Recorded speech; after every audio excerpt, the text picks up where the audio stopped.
श्री वाहिगुरु। एक ओंकार सतनाम करता पुरख निर्भव निर्वैर अकाल मूर्त अजूनी सैभं गुर प्रसाद। परम सत्कारयोग सतगुरु जी के पावन दरबार विच सुशोभित गुरु प्यारी साध संगत जीओ, वाहिगुरु जी का खालसा वाहिगुरु जी की फतेह। सतगुरु जी की रहमत नाल असी उन्हां दे दरबार विच बैठ के उन्हां दी शब्द बाणी दा कीर्तन द्वारा आनंद माणिया है। उन्हां दी बाणी नूं समझण दा भी आपां यतन करना है। एक साखी बहुत वार सुनी है साहिब श्री गुरु हरगोबिंद जी महाराज दे इतिहास दी कि उन्होंने एक बारी संगत विच प्रश्न किया भी कोई ऐसा गुरमुख प्यारा, कोई ऐसा गुरु का लाल जिहड़ा जपजी साहिब दा पाठ शुद्ध अते एकाग्रता इन्हां दोवां चीज़ां नूं कायम करके कर सके। ते असीं सब जानते हाँ कि भाई गोपाल नाम दे एक सिख ने हिम्मत की ते उन्हें सतगुरु जी नूं कोल बैठ के पाठ श्रवण कराया। ये भी पता है कि फिर गुरु साहब ने उसनूं एक घोड़ा इनाम विच दिता। दो गल्लां इस साखी दीयां बड़ियां प्रसिद्ध ने पर साडे ध्यान विचों निकल जांदियां हन। पहली गल सी कि सिख वल्लों पाठ की शुद्धता एकाग्रता लिव दी सुरत दी टिका दी गल जे वो कायम रहिंदी तां सतगुरु उस सिख नूं अपने सिंघासन उत्ते अपने नाल बहाउण वास्ते तत्पर सन। ते उहदे मन विच फुरना आ गया कि सतगुरु जे प्रसन्न हन ते मैनू वो कीमती घोड़ा जिहड़ा कल ही आया दरबार विच भेटा विच मैनू मिलना चाहिए। एक गल याद रखनी, ये साखी इस गल का प्रतीक है कि जे असीं कामना दे वस विच शब्द बाणी पाठ कीर्तन करांगे तो सिर्फ कामना ही पूरी होएगी। ते जे असीं निहकाम हो के अपनी सुरत नूं कामना तो उपर लिजा के सिर्फ वाहिगुरु अकाल पुरख दी गुरु पातशाह दी उस्तत विच लीन हो के पाठ करांगे तां उसका नतीजा यह होएगा कि गुरु नाल बैठण दी, गुरु विच जुड़न दी, गुरु नाल एक सुर होण दी सानू अवस्था प्राप्त होएगी। हुण ये फैसला असां करना है कि असीं गुरु नाल एकमिक होना है या अपनी किसी लालसा ते कामना नाल जुड़ना है। कामना नाल जुड़िया होया मनुख मुक्त नहीं हो सकता, एक धार्मिक सिद्धांत है। ते निष्काम होया मनुख क्योंकि उहदे अंदर मंग कोई नहीं, लोभ लालच ते स्वार्थ कोई नहीं, वो वाहिगुरु अकाल पुरख विच लीन होएगा, उहदा होर कोई थां ठिकाना नहीं। ये साखी इस गल नूं प्रगट करती है। पर इस साखी विच यह भी रहस्य है कि यह एकाग्रता एक सुरता उदों ही आएगी जदों मनुख जो कुछ पढ़ रहा है, जो कुछ बोल रहा है, उसनूं पता होवे भी इस दे अर्थ की ने, इस दे भाव की ने। नहीं तो मन जिहड़ा ना वो कदे इस पासे नूं उडेगा, कदे उस पासे नूं, उहदे अंदर एकाग्रता पैदा नहीं होएगी। इसलिए सतगुरु सच्चे पातशाह समय समय सिखां दा इम्तिहान लेंदे रहे और समय समय सिखां नूं ये गल समझाउंदे रहे कि भाई एवें करूलियां ना करी जाओ भी एवें बाणी पढ़ी ते जिस तरह कोई पानी दियां करूलियां करदा है ਉਸੇ ਤਰ੍ਹਾਂ ਤੁਸੀਂ ਵੀ ਕਰੋਲੀਆਂ ਕਰ ਛੱਡੀਆਂ, ਅੰਦਰ ਕੁਝ ਨਹੀਂ ਬਣੇਗਾ। ਸਿੱਖਾਂ ਨੇ ਖਿਮਾ ਕਰਨਾ, ਜੇ ਤੇ ਅਸੀਂ ਕਰੋਲੀਆਂ ਹੀ ਕਰਦੇ ਹਾਂ ਤੇ ਫਿਰ ਉਹਦੇ ਵਿੱਚੋਂ ਜਿਹੜਾ ਆਤਮਿਕ ਰਹੱਸ ਹੈ, ਜਿਹਦੇ ਨਾਲ ਅਸੀਂ ਗੁਰੂ ਨਾਲ ਇੱਕ ਸੁਰ ਹੋ ਸਕਦੇ ਹਾਂ, ਕਿਉਂਕਿ ਬਾਣੀ ਕਹਿੰਦੀ ਹੈ ਕਿ ਇਹ ਬਾਣੀ ਜੋ ਜੀਉ ਹੋ ਜਾਣੈ ਤਿਸ ਅੰਤਰ ਰਵੈ ਹਰ ਨਾਮਾ। ਜਿਹੜਾ ਅੰਦਰੋਂ ਇਸ ਬਾਣੀ ਨੂੰ ਸਮਝਣ ਦੀ ਕੋਸ਼ਿਸ਼ ਕਰੇਗਾ, ਉਹਦੇ ਅੰਦਰ ਵਾਹਿਗੁਰੂ ਅਕਾਲ ਪੁਰਖ ਦੀ ਯਾਦ ਟਿਕ ਜਾਏਗੀ। ਕੋਈ ਦੁਨੀਆ ਦੀ ਤਾਕਤ ਉਸ ਨੂੰ ਫਿਰ ਲਾਂਭੇ ਨਹੀਂ ਕਰ ਸਕੇਗੀ। ਪਰ ਚूंकि ਐਸਾ ਹੁੰਦਾ ਨਹੀਂ, ਇਸ ਕਰਕੇ ਉਹ ਅਵਸਥਾ ਵੀ ਪੈਦਾ ਨਹੀਂ ਹੁੰਦੀ। ਇਸ ਲਈ ਬਾਣੀ ਦੇ ਕੁਝ ਭਾਗ ਹਨ ਜਿਨ੍ਹਾਂ ਨੂੰ ਦਰਜਾ ਬਦਰਜਾ ਅਸੀਂ ਸਮਝਣ ਦੀ ਕੋਸ਼ਿਸ਼ ਕਰਨੀ ਹੈ। ਬਾਣੀ ਦੇ ਸ਼ਬਦਾਂ ਦਾ ਗਿਆਨ, ਬਾਣੀ ਦੇ ਸ਼ਬਦ ਜੋੜਾਂ ਦਾ ਗਿਆਨ, ਅਰਥਾਂ ਦਾ ਗਿਆਨ ਤੇ ਭਾਵ ਦਾ ਗਿਆਨ, ਜਿੰਨਾ ਚਿਰ ਇਹ ਚੀਜ਼ਾਂ ਆਉਣਗੀਆਂ ਨਹੀਂ, ਉਹਨਾਂ ਚਿਰ ਅਸੀਂ ਬਾਣੀ ਦੇ ਅੰਤਰੀਵ ਰਹੱਸ ਤੱਕ ਨਹੀਂ ਪਹੁੰਚ ਸਕਦੇ। ਦੇਖੋ ਨਾ, ਕੋਈ ਪੁਸਤਕ ਸਧਾਰਨ ਸਾਡੇ ਸਾਹਮਣੇ ਰੱਖ ਦਿੱਤੀ ਜਾਏ, ਹੁਣ ਮੈਨੂੰ ਸਿਆਮੀ ਨਹੀਂ ਆਉਂਦੀ ਤੇ ਮੇਰੇ ਸਾਹਮਣੇ ਸਿਆਮੀ ਦੀ ਕਿਤਾਬ ਰੱਖ ਦਿਓ, ਮੈਨੂੰ ਤੇ ਅੱਖਰਾਂ ਦਾ ਹੀ ਨਹੀਂ ਪਤਾ, ਸ਼ਬਦ ਜੋੜ, ਉਹਦੇ ਵਾਕ, ਉਹਦਾ ਅਰਥ, ਉਹਦਾ ਭਾਵ, ਇਹ ਤੇ ਬਹੁਤ ਦੂਰ ਦੀ ਗੱਲ ਹੈ।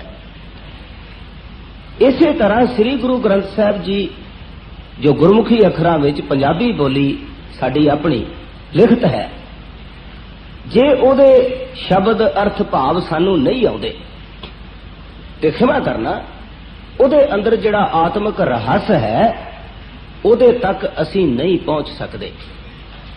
ਸਿੱਖਾਂ ਨੂੰ, ਕਿਉਂਕਿ ਬ੍ਰਾਹਮਣ ਇਹ ਕਹਿੰਦਾ ਸੀ ਕਿ ਹਰ ਬੰਦੇ ਨੂੰ ਪੜ੍ਹਨ ਦਾ ਅਧਿਕਾਰ ਨਹੀਂ। ਧਰਮ ਗ੍ਰੰਥ ਤੇ ਇੱਕ ਪਾਸੇ ਰਹੇ, ਆਮ ਦੁਨਿਆਵੀ ਵਿਦਿਆ ਵੀ ਆਮ ਮਨੁੱਖ ਨਹੀਂ ਸੀ ਪੜ੍ਹ ਸਕਦਾ। ਖਾਸ ਤੌਰ ਤੇ ਇਸਤਰੀ ਸ਼ੂਦਰ ਸਮਾਜ ਦਾ ਬਹੁਤ ਵੱਡਾ ਅੰਗ ਇਹਨਾਂ ਸੰਬੰਧੀ ਤੇ ਫੈਸਲਾ ਕੁਨ ਗੱਲ ਸੀ ਕਿ ਇਸਤਰੀ ਸ਼ੂਦਰੰਗ ਨਾ ਪਾਠੀਏ, ਤੇ ਇਹਨਾਂ ਨੂੰ ਤਾਂ ਅੱਖਰ ਨਹੀਂ ਵਿਖਾਇਆ ਜਾ ਸਕਦਾ। ਤੇ ਗੁਰੂ ਅੰਗਦ ਸਾਹਿਬ ਨੇ ਪਤਾ ਖੁਦ ਲੋਕਾਂ ਨੂੰ ਪੜ੍ਹਾਉਣਾ ਸ਼ੁਰੂ ਕੀਤਾ। ਸਕੂਲ, ਧਰਮਸ਼ਾਲਾ ਦੇ ਨਾਲ ਨਾਲ ਸਕੂਲ ਜਾਰੀ ਕੀਤਾ ਤਾਂ ਕਿ ਅਖਰੀ ਗਿਆਨ ਇਹਨਾਂ ਨੂੰ ਪ੍ਰਾਪਤ ਹੋ ਸਕੇ ਤੇ ਇਹ ਸ਼ਬਦ ਬਾਣੀ ਪੜ੍ਹ ਸਕਣ। ਜੇ ਉਹ ਚਾਹੁੰਦੇ ਕਿ 5, 7, 10 ਬੰਦਿਆਂ ਨੂੰ ਸਿਰਫ ਬਾਣੀ ਆਉਣੀ ਚਾਹੀਦੀ, ਬਾਕੀ ਕਿਸੇ ਨੂੰ ਨਹੀਂ ਆਉਣੀ ਚਾਹੀਦੀ, ਤੇ ਫਿਰ ਉਹ ਮੋਨੋਪੋਲੀ ਕਾਇਮ ਕਰਦੇ, 2-4 ਬੰਦਿਆਂ ਨੂੰ ਦੱਸ ਦਿੰਦੇ, ਬਾਕੀ ਨੂੰ ਕਹਿੰਦੇ ਖਬਰਦਾਰ ਤੁਸੀਂ ਇਸ ਸਕੂਲ ਵਿੱਚ ਸ਼ਾਮਲ ਨਹੀਂ ਹੋ ਸਕਦੇ।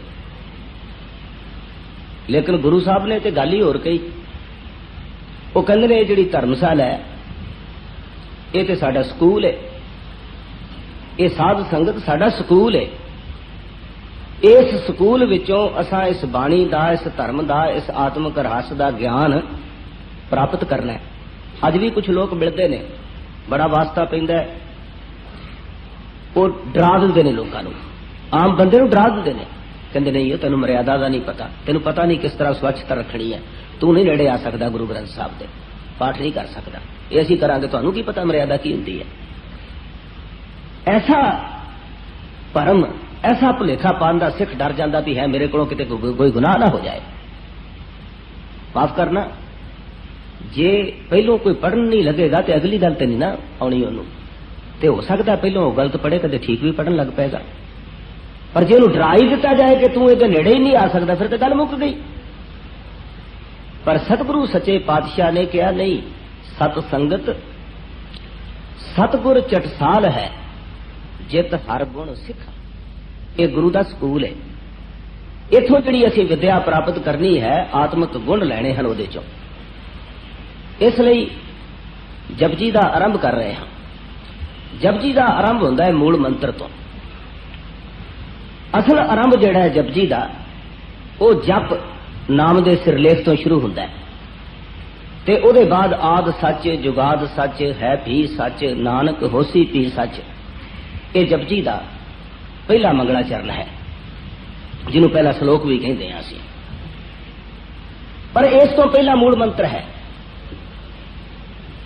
ਤੇ ਮੂਲ ਮੰਤਰ ਸ੍ਰੀ ਗੁਰੂ ਗ੍ਰੰਥ ਸਾਹਿਬ ਦੀ ਜਿਸ ਵੇਲੇ ਭੀੜ ਅਸੀਂ ਪ੍ਰਕਾਸ਼ ਕਰਦੇ ਹਾਂ ਨਾ, ਕੁਝ ਗੱਲਾਂ ਕਰਨੀਆਂ ਬੜੀਆਂ ਜ਼ਰੂਰੀ ਨੇ, ਕਿਉਂਕਿ ਆਮ ਕਈ ਕਿਸਮ ਦੇ ਭੁਲੇਖੇ ਵੀ ਨੇ ਤੇ ਕਈ ਗੱਲਾਂ ਦਾ ਪਤਾ ਵੀ ਨਹੀਂ।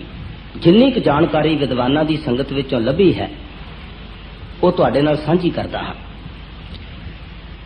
श्री गुरु ग्रंथ साहिब जिस वेले प्रकाश करते हैं ना,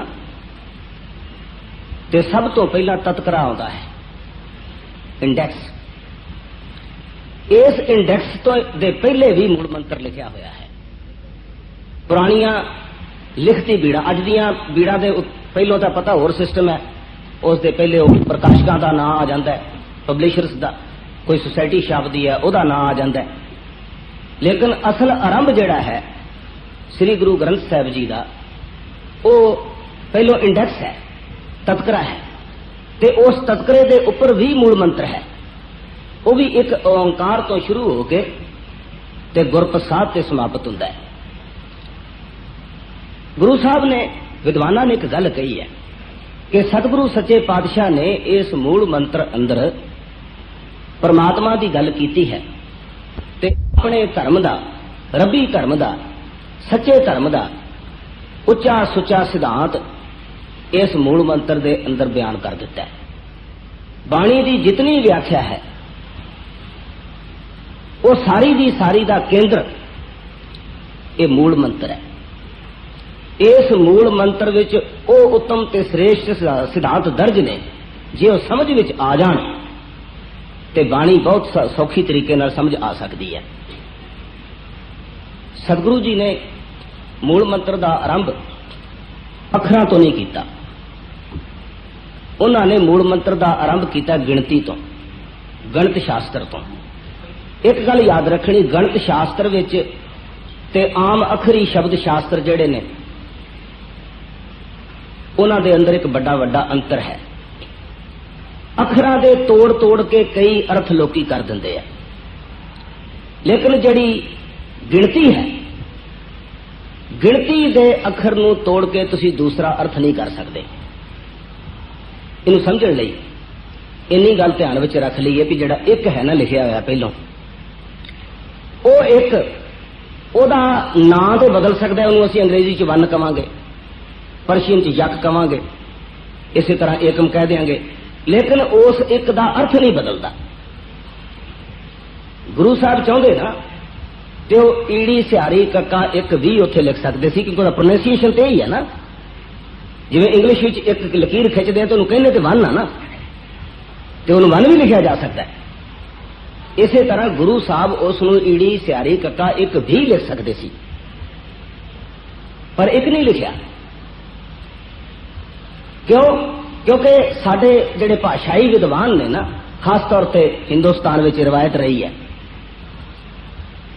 प्रोफैसर साहब से हुणी एक गल दसदे सीगे, वो कहंदे ऐसियां पुस्तकां मिलदियां संस्कृत च कि एक तरीके नाल उहनूं पढ़ो तो महाभारत है, जे उहनूं दूसरे तरीके नाल पढ़ो तो रामायण बन जाती है।